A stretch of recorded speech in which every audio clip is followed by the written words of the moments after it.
Hello and welcome everyone. I am Ankit Bhardwaj और आज मैं इलेक्ट्रोमैग्नेटिक्स के कुछ इम्पोर्टेंट क्वेश्चंस डिस्कस करूंगा।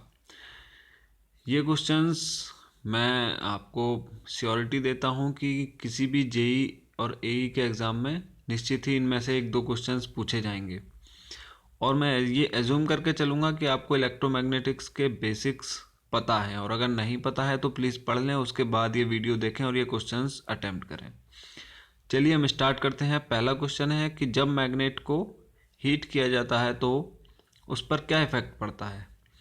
तो जब किसी मैग्नेट को हीट किया जाता है और उसके क्यूरी टेम्परेचर के ऊपर टेम्परेचर को बढ़ा दिया जाता है तो उसका मैग्नेटिज्म लूज हो जाता है। जिस टेम्परेचर के ऊपर मैग्नेटिज्म लूज कर देती है वो मटेरियल, उसको बोलते हैं क्यूरी टेम्परेचर। नेक्स्ट है, एक फेरोमैग्नेटिक मटेरियल की रिलेटिव परमिएबिलिटी है 1000, सॉरी 10,000, और तो उसकी एब्सोल्यूट परमिएबिलिटी क्या होगी। तो देखिए एक रिलेशन होता है mu R is equal to mu by mu naught. Mu है किसी भी मटेरियल की परमिएबिलिटी, म्यू आर है रिलेटिव परमिएबिलिटी और म्यू नॉट है परमिएबिलिटी ऑफ एयर। परमिएबिलिटी क्या होती है कि the ability to pass magnetic field lines through itself. मान लीजिए अगर मेरे अंदर से ज़्यादा मैग्नेटिक फील्ड लाइंस पास हो सकती हैं तो मेरी परमिएबिलिटी ज़्यादा है। इसी तरह अगर आयरन की परमिएबिलिटी देखा जाए तो एयर के कंपैरिजन में काफ़ी ज़्यादा होती है। तो यहाँ पे किसी मटेरियल की रिलेटिव परमिएबिलिटी दे रखी है 10,000। उसके बाद पूछी है एब्सोल्यूट परमिएबिलिटी। एब्सोल्यूट परमिएबिलिटी ये पूछी है, ये होगा mu is equal to mu R into mu naught, और म्यू नॉट की वैल्यू होती है 4 पाई इंटू 10⁻⁻⁷।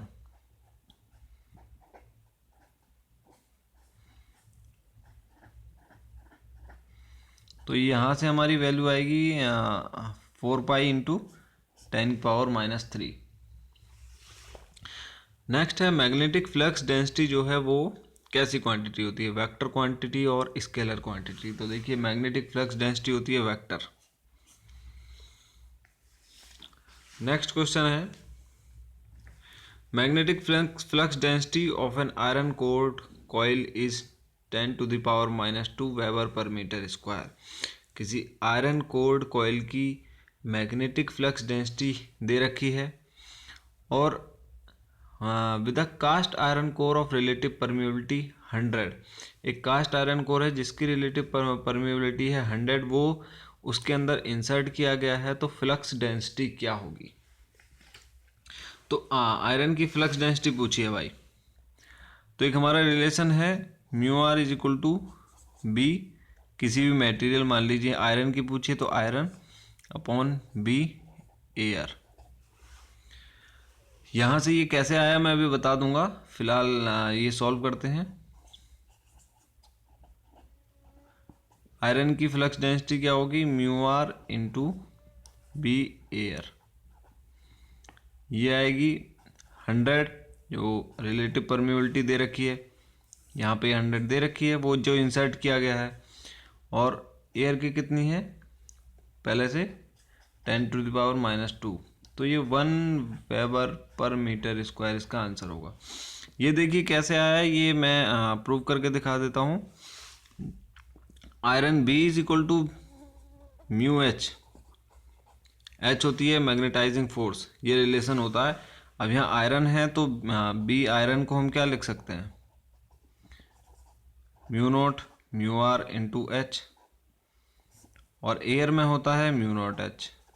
तो क्या आएगा कट के, म्यू आर ही बचेगा बस। नेक्स्ट क्वेश्चन है, अगर किसी मैग्नेटिक नीडल को यूनिफॉर्म मैग्नेटिक फील्ड में रखा जाता है तो उस पर क्या क्या चीज़ें इनमें से अप्लाई होती हैं। Force and a torque, a force but not a torque, a torque but not a force, या उनमें से कुछ भी नहीं। तो देखिए अगर यूनिफॉर्म मैग्नेटिक फील्ड है और मैग्नेटिक नीडल उसमें रखी जाती है तो उस पर लगता है एक टॉर्क, फोर्स नहीं लगता है। और अगर मैग्नेटिक फील्ड नॉन यूनिफॉर्म है तो उस पर फोर्स एंड टॉर्क दोनों चीज़ें अप्लाई होती हैं। नेक्स्ट क्वेश्चन है कि हमारे कंडक्टर्स हैं, उनमें करंट की डायरेक्शन दे रखी है, तो करंट की उन पर जो फोर्स होगा वो अट्रैक्टिव होगा या रिपल्सिव होगा। करंट की डायरेक्शन सेम है तो फोर्स अट्रैक्टिव होगा भाई। अगर अपोजिट डायरेक्शन में करंट होता तो ये रिपल्सिव फोर्स लगता उन दोनों में। नेक्स्ट क्वेश्चन है, एक एब्सोल्यूट परमेबिलिटी दे रखी है, absolute permeability of a material having a flux density of 1 weber per metre square. किसी मटेरियल की फ्लक्स डेंसिटी जिसकी 1 वेबर पर मीटर स्क्वायर है, उसकी एब्सोल्यूट परमेबिलिटी 10⁻³ है, तो मैग्नेटाइजिंग फोर्स की वैल्यू क्या होगी। हमें ये पर रिलेशन पता है B = μH, तो यहाँ से H आसानी से निकाला जा सकता है। फ्लक्स डेंसिटी दे रखी है 1 वेबर पर मीटर स्क्वायर और एब्सोल्यूट परमेबिलिटी दी है उस मटेरियल की 10⁻³ तो आंसर क्या आएगा 1000 एम्पेयर टर्न पर मीटर, यह आंसर होगा हमारा। अगर आपको इसके फॉर्मूलाज नहीं याद हैं तो प्लीज़ पहले एक बार रिवाइज कर लीजिए इलेक्ट्रोमैग्नेटिज्म, उसके बाद ये क्वेश्चंस अटेम्प्ट करें। और ये क्वेश्चंस बहुत ही इंपॉर्टेंट हैं, कहीं ना कहीं आ चुके हैं और आगे भी इनमें से पूछे जाएंगे। नेक्स्ट है, आयरन इज फेरोमैग्नेटिक। आयरन जो है फेरोमैग्नेटिक इनमें से किन टेम्परेचर पर होता है। देखिए, फेरोमैग्नेटिक मटेरियल्स वो होते हैं जिनकी परमिबिलिटी काफ़ी ज़्यादा होती है, मींस उनसे मैग्नेटिक फील्ड लाइंस आसानी से पास हो सकती हैं, तो वो सिर्फ इस टेम्परेचर के नीचे ही होता है 770 डिग्री सेल्सियस के। अगर इससे, ये उसका क्यूरी टेम्परेचर होता है आयरन का, अगर इसके ऊपर टेम्परेचर हम कर देंगे तो उसका मैग्नेटिज्म लूज हो जाएगा और वो पैरामैग्नेटिक या डायमैग्नेटिक बन जाएगा। जैसा पहला क्वेश्चन मैंने बताया था, किसी भी मटेरियल को मैग्नेट को हीट करने पर वो मैग्नेटिज्म लूज करता है उसका, तो इसी तरह आयरन का भी इस टेम्परेचर के ऊपर लूज हो जाएगा। और जिस टेम्परेचर पे मैग्नेटिज्म लूज हो जाता है उसे बोलते हैं क्यूरी टेम्परेचर। नेक्स्ट है, when a charged particle moves through a magnetic field it suffers a change in. अगर कोई चार्ज पार्टिकल मैग्नेटिक फील्ड से मूव करता है तो किस चीज़ में चेंज आता है, स्पीड, एनर्जी, डायरेक्शन, या कोई चेंज नहीं होता। देखिए, उसकी डायरेक्शन में चेंज आता है। डायरेक्शन में कैसे आता है, आप मान लीजिए मैग्नेटिक फील्ड है, अगर चार्ज पार्टिकल इसके परपेंडिकुलर इसमें एंटर करता है 90 डिग्री पे, तो उसकी डायरेक्शन होगी सर्कुलर। और अगर वो किसी पर्टिकुलर एंगल पे एंटर करता है तो उसका पाथ हो जाएगा हेलिकल। ठीक है, नेक्स्ट है, नेक्स्ट क्वेश्चन देखिए यही है, अगर कोई चार्ज पार्टिकल है वो परपेंडिकुलर मूव करता है उसमें, तो एनर्जी पे क्या इफेक्ट पड़ेगा।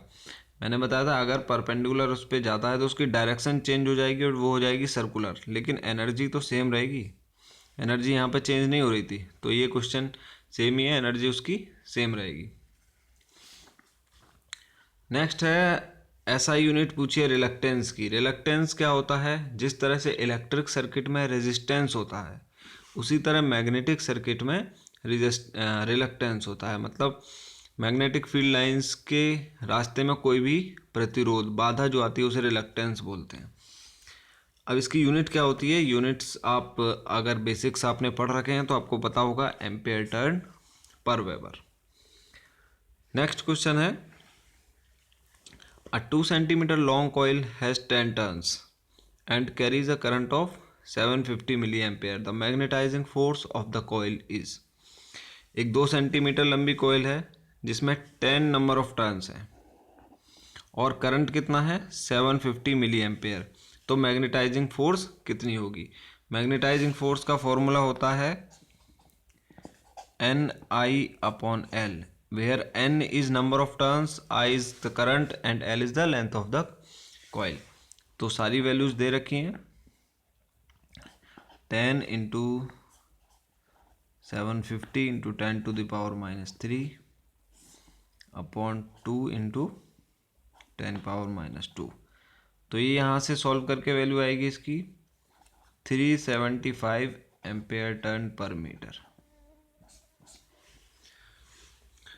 नेक्स्ट क्वेश्चन है magnetising force of 800 ampere turn per metre will produce a flux density of, H दे रखा है हमें 800 एम्पेयर टर्न पर मीटर और मीडियम दे रखा है एयर के थ्रू, तो फ्लक्स डेंसिटी कितनी होगी?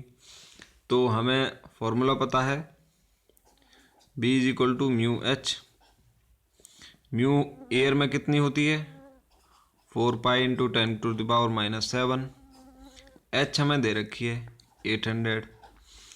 इसे सॉल्व कर लेंगे और आंसर हमारा आ जाएगा 1 मिली वेबर पर मीटर स्क्वायर आएगा। नेक्स्ट क्वेश्चन है पोल स्ट्रेंथ की एसआई यूनिट पूछी है। पोल स्ट्रेंथ की एसआई यूनिट होती है एम्पेयर मीटर। आप ये एसआई यूनिट इस चैप्टर की एसआई यूनिट किसी ना किसी की ज़रूर पूछी जाती है, तो सारी आप लर्न कर लें तो बेहतर होगा। नेक्स्ट है eddy current loss is directly proportional to. देखिए एडी करंट लॉस का फॉर्मूला क्या होता है, यहाँ मैं लिख देता हूँ। एडी करंट लॉस का फॉर्मूला होता है KE/BM² T²F²V। यहाँ पे KE तो कांस्टेंट है, BM है मैक्सिमम फ्लक्स डेंसिटी, T है थिकनेस, F है frequency and V is voltage. तो इनमें से किसके प्रोपोर्शनल होती है eddy current loss? Average flux density के नहीं होती है, मैक्सिमम फ्लक्स डेंसिटी के स्क्वायर, ये वाला ऑप्शन हमारा ठीक है। फ्रीक्वेंसी के नहीं होती है, फ्रीक्वेंसी के भी स्क्वायर के डायरेक्टली प्रोपोर्शनल होती है, थिकनेस के भी स्क्वायर के होती है, तो सिर्फ यही वाला ऑप्शन हमारा यहाँ पे फिट है।